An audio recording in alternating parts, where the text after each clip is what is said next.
So let's talk about abdominoplasty, or as pretty much everyone calls it, the tummy tuck. It's one of those procedures a lot of people have heard of, but what does it really involve?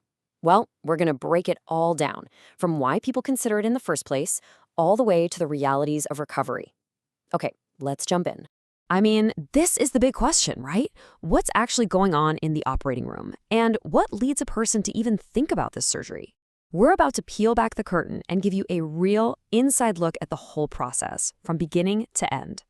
All right, so first things first, let's get the basics down. At its heart, a tummy tuck isn't just about getting rid of some fat. It's a full-on body contouring surgery that tackles three main things: that extra, loose skin, those stubborn pockets of fat, and this is the really crucial part, it repairs abdominal muscles that have become weakened or separated. Yeah, that muscle repair is a game changer. So, let's start right there. Why do people get to the point of considering this surgery? What's happening in their lives or with their bodies that makes them explore this option? The reasons are things that so many of us can relate to. Pregnancy is a huge one. It can stretch out both the skin and those core muscles in a way that's permanent. Same goes for anyone who's lost a significant amount of weight. And for others, it can just be genetics, the natural aging process kicking in, or even the after effects of an earlier abdominal surgery. And those causes, they can lead to issues that are way more than just about looks. We're talking about things like loose skin that can get irritated, or a constant belly bulge that just won't flatten no matter how many crunches you do. That bulge is often from muscle separation. It's a condition called rectus diastasis, and it actually compromises your core strength. It's something you just can't fix in the gym. Okay, so if some of those signs sound familiar, what are your choices? Let's dig into the different paths you can take. First, let's be really clear about something. A healthy diet and regular exercise are absolutely essential for your health, but they can't get rid of a lot of loose skin, and most importantly, they literally cannot stitch separated abdominal muscles back together. There are also non-surgical skin tightening gadgets out there, but honestly, their results are pretty limited for the kind of correction we're talking about here. So that brings us to the two main surgical routes. The full tummy tuck is the big one. It addresses the entire abdomen, from your ribcage all the way down. This means a longer, hip-to-hip incision, a complete repair of those core muscles, and even creating a new spot for the belly button. On the other hand, you've got the mini tummy tuck. It's designed for more localized issues just below the navel, uses a much shorter incision, and usually means a quicker recovery.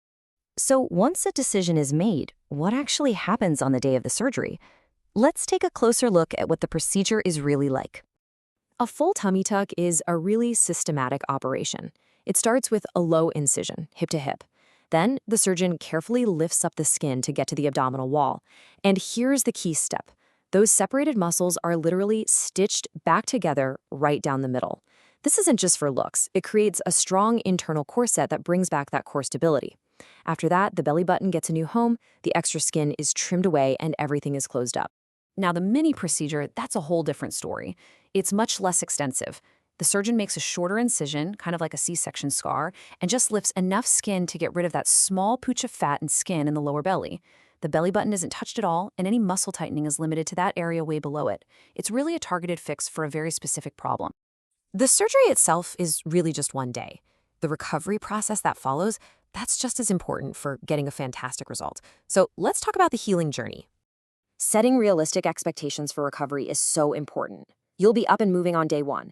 Just some gentle walking to help prevent blood clots. Getting back to a desk job? That's often possible within about 2 weeks. But here's the big one.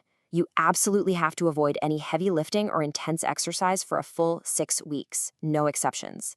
This gives that internal muscle repair the time it needs to heal up strong. And remember, the final look, the fading of the scar, that's a process that can continue for up to a whole year. And during those first 6 weeks, you're going to have a new best friend, your compression garment. You'll wear it pretty much constantly, and it's doing a super important job. It's not just controlling swelling. It gives crucial support to all those healing tissues and protects that brand new muscle repair. It really helps shape your final contour and ensures you get the best possible result. Okay, let's pull it all together and talk about the long-term outlook. What can you really expect from this surgery, and what are the risks you absolutely need to know about? The whole point of a tummy tuck is to create a change that lasts. The skin and fat that get removed, they're gone for good. And that muscle repair is designed to be permanent. But, and this is a big but, Keeping those results amazing is up to you.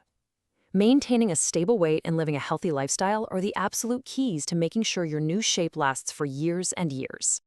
Now, we have to be upfront about the risks. With any major surgery, they're part of the deal. You've got the common, expected stuff like swelling, bruising, and some temporary numbness. You might also get a fluid collection called a seroma. Then there are the less common but more serious risks, like an infection, blood clots, or issues with wound healing. These are all things you'll need to have a very serious talk about with your surgeon. This is why knowing the warning signs is completely non-negotiable. If you get a fever, that could mean an infection. Swelling that's getting bigger really fast could be a sign of bleeding. And any swelling in your calf or feeling short of breath could be a sign of a dangerous blood clot. If you experience any of these, you don't wait. You call your doctor's office immediately. At the end of the day, for the right person, a tummy tuck can be absolutely life-changing. It's not just about having a flatter stomach. It can lead to better posture and a core that's stronger and more functional. But it is a big deal. We're talking about major surgery, a pretty long recovery, and some real risks. So the final question is a deeply personal one. Is that transformation worth the recovery journey? That's a decision that every single person has to make for themselves.